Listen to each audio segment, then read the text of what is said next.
So we built a virtual sukkah for Sukkot this year. And here we're giving you a look inside at how it went. As you can surely imagine, as with any action or exercise in the tent, there were numerous behind-the-scenes details and much internal work that accompanied this, which won't be mentioned here, as this briefing is intended simply as an overview or summary. Besides, even given the same basic idea and material, every tent's journey and outcome would be different, and probably quite different. What you've been seeing on the screen is the chat group we dedicated to building our sukkah, in order to keep all of our sukkah building activities in one place. And to kick things off, we found and publicized an excellent site for building our sukkah, and the friends began stirring with possibilities. And here, to give some perspective, because we didn't know where or how this would end up at the time, but in retrospect, here's a look at the sukkah components that emerged and how it all got put together. Also, here's a collection of materials, tools, furnishings and provisions that became involved as well. In addition to our sukkah site, we also had a staging area where all materials and tools and everything were introduced first, before being taken to the construction site. And here's where the most important part of this whole exercise comes into focus. Every material and every item involved or introduced and every action taken had to have a stated intention or desire behind it. Nothing could appear or be moved or be done at all without the friend or friends including their intention. Also, initially, as we were caught up in the excitement of building our sukkah, we'd sometimes have to remind one another to include an intention in every act, such as with the notes on this graphic here.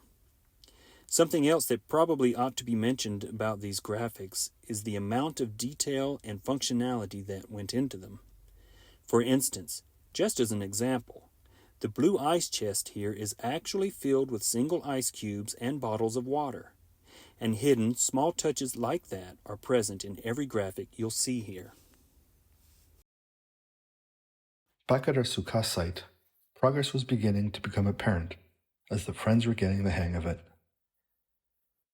With this progress report that included all our intentions so far to start the day, and a reminder about some materials still in the staging area, we used the dimensions of our roof frame to determine spots to dig holes. And from that point, we were pretty much off and running. Friends stopped by the sites throughout the day to carry items or work on building our sukkah.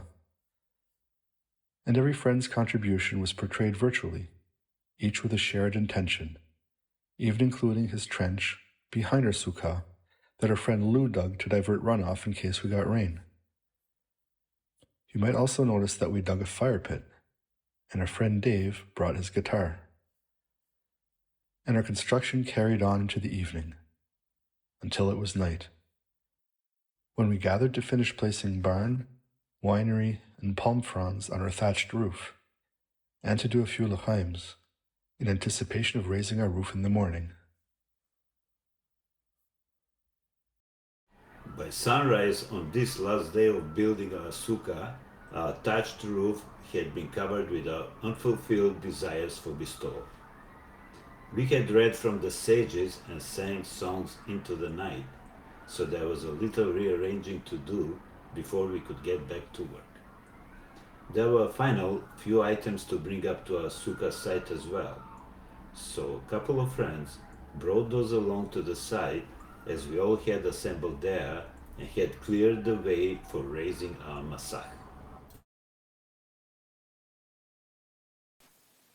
It felt really good to put our roof up together and to see our sukkah basically done. But we only had until sunset to be completely finished, and there were still some finishing touches left to make and some arranging left to do. And most of all, there were still quite a few leftover building materials left unused.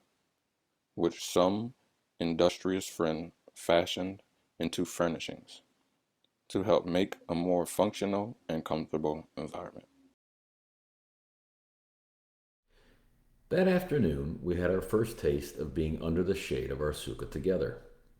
And by now, all materials had been incorporated and infused with desire and intention, except for a last bit of rope that some friends used to decorate the front of our sukkah.